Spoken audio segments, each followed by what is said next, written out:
मैं एक बात आप सबको बताना चाहता हूं कि वास्तव में जब हम ईश्वर को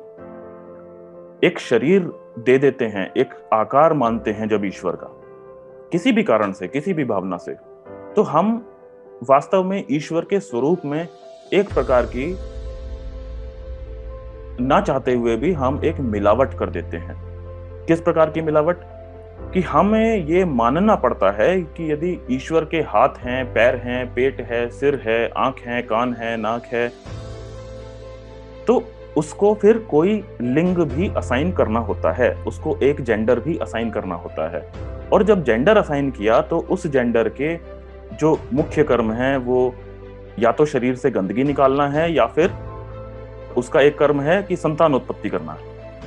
अब हम ये देखते हैं कि ये दो कर्म जो उस अंग के जो दो कर्म हैं, क्या ये ईश्वर पे फिट बैठते हैं?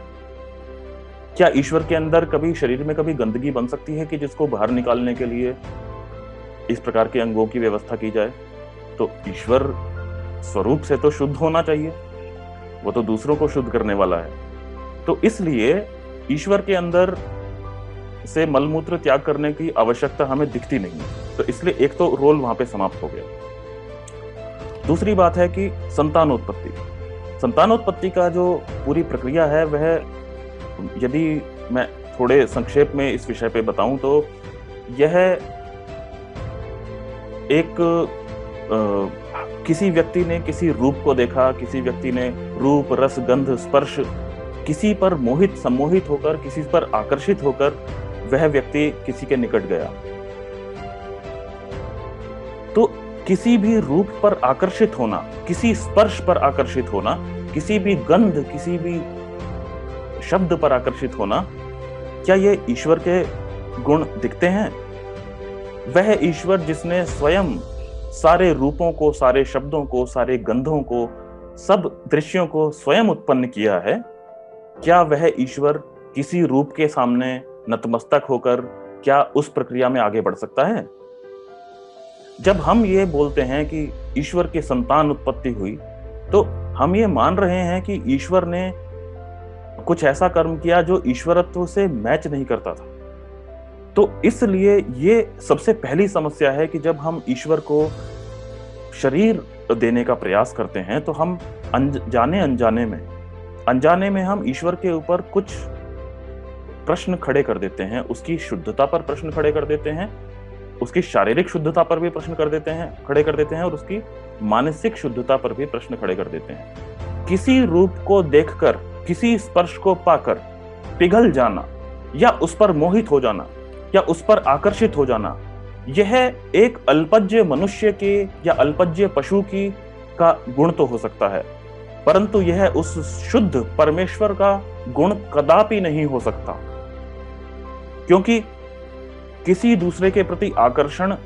तब उत्पन्न होता है जब आपके अंदर कोई कमी होती है। किसी दूसरे को प्राप्त करने की इच्छा उसी के अंदर हो सकती है जिसके अंदर अपनी कोई कमी होती है। जब हमें प्यास लगती है तो इसका अर्थ है कि हमारे अंदर पानी की कमी है। जब हमें भूख लगती है इसका अर्थ है हमारे अंदर भोजन की कमी है। हमें जब मान की इच्छा होती है इसका अर्थ यह होता है कि हमारे अंदर मान की, अपने आत्मसम्मान की कमी है। इसी प्रकार से किसी दूसरे मनुष्य को प्राप्त करने की इच्छा हमारे अंदर किसी ना किसी भाव की कमी को दर्शाती है। जब हम ईश्वर के विषय में ये बात करते हैं कि ईश्वर संतानोत्पत्ति करता है, तो हम ईश्वर के ऊपर अनजाने में एक बहुत बड़ा एक प्रश्न लगा देते हैं कि जो स्वयं सर्वोत्तम है, जो स्वयं जिससे उत्तम पदार्थ कोई दूसरा नहीं है, उस सब सर्वोत्तम उस सत्ता को हम ये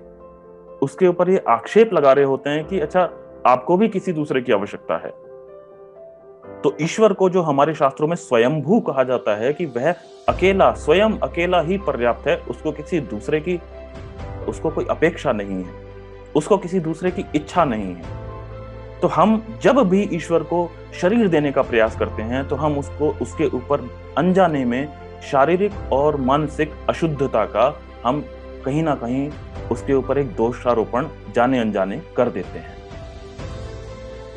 तो इस विषय पे जो तर्क बुद्धि जो है वो यही कहती है कि ईश्वर को तो निराकार होना चाहिए, क्योंकि साकार होते ही एक तो ये बात आती है कि उसकी शुद्धता पर प्रश्न लगते हैं, और दूसरी बात है फिर